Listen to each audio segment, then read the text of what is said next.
je suis Magali Jacot. J'ai monté ce spectacle qui s'appelle Mon corps n'en fait qu'à sa tête. C'est un travail autour du texte et du mouvement. J'avais vraiment envie de présenter ça pour les enfants, un mélange de théâtre et de danse. Et les textes d'Hervé Houellebecq permettent absolument ce langage-là, cette esthétique-là.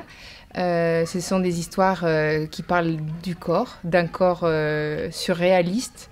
C'est l'histoire d'un nez, par exemple, qui part en vacances sans moi, qui me fait des frasques.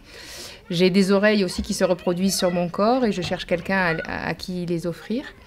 Et je les offre au final à un poisson.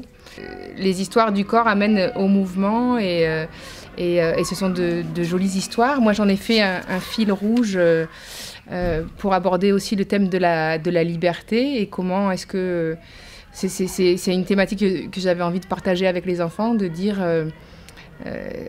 voilà, qu'il est important de réaliser ses rêves et puis de trouver l'endroit où on est bien, en fait.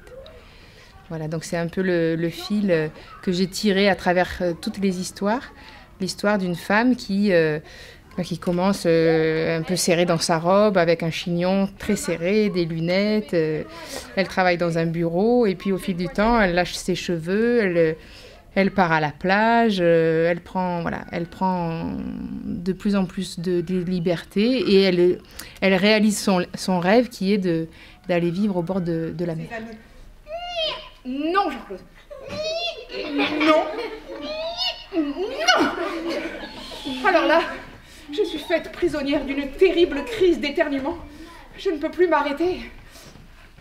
Tout le monde me regarde. J'ai honte.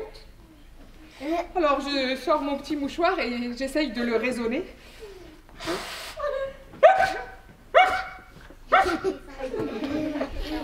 Jean-Claude, là maintenant tu traites, ça suffit. Moi j'ai choisi vraiment de... Alors, le spectacle est porté par une structure avec laquelle je travaille depuis longtemps, mais j'ai fait le choix de ne pas monter de compagnie. Je ne suis pas la directrice de la compagnie, en fait. C'est vraiment un projet d'acteur que je porte, moi, et puis peut-être que le second spectacle, ce sera avec d'autres acteurs. Dans un pays lointain, il y a eu une terrible inondation. À la télé, on voyait des gens emportés par des vagues immenses, écrasés par des camions qui tombaient du ciel. En fait, pour moi, c'était quelque chose dont j'avais vraiment envie, c'était de faire un spectacle valise quasiment. C'est-à-dire un spectacle que je puisse amener dans toutes sortes de lieux, qui puisse être en itinérance et en autonomie technique aussi.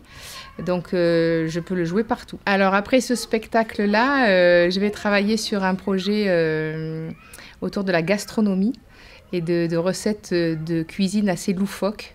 Une espèce de cabaret qu'on va mettre en scène avec de la musique et autour de la gastronomie.